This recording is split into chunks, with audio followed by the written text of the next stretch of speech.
Bonjour, aujourd'hui nous allons revoir le présent de l'indicatif à la voix active.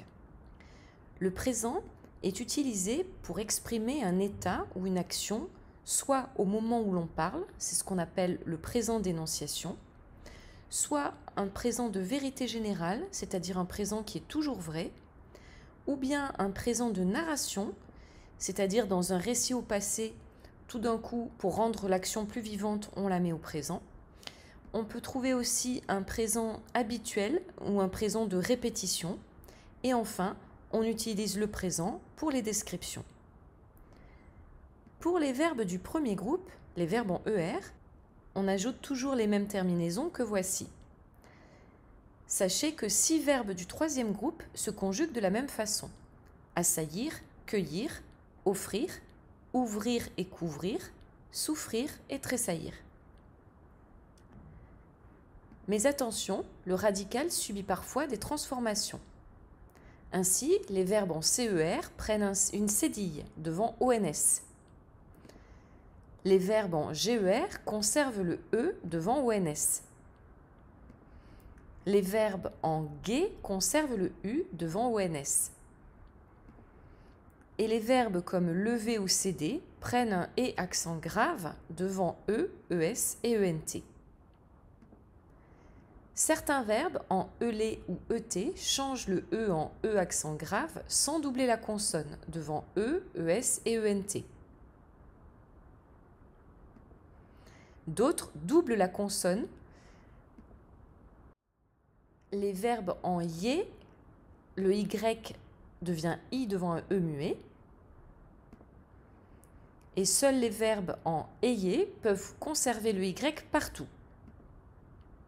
Pour le deuxième groupe, les verbes en IR, voici les terminaisons à ajouter au radical. Rappelons que les verbes en IR font ISSON à la première personne du pluriel. Enfin, les verbes du troisième groupe peuvent être divisés en 4 catégories selon leur terminaison.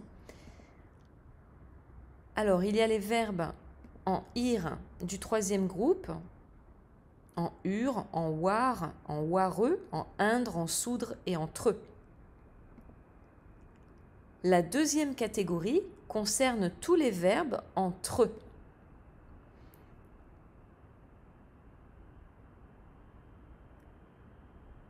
La troisième catégorie comprend tous les verbes en dreux, sauf les verbes en indre et soudre.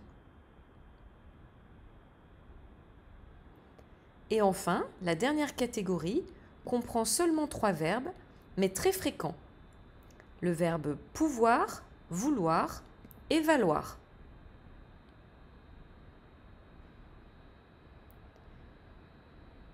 Voici une roue qui reprend toutes les terminaisons du présent selon le verbe. En turquoise, les verbes du premier groupe. En rouge, les verbes du deuxième groupe. En jaune, une catégorie des verbes du troisième groupe. En violet, une autre catégorie des verbes du troisième groupe.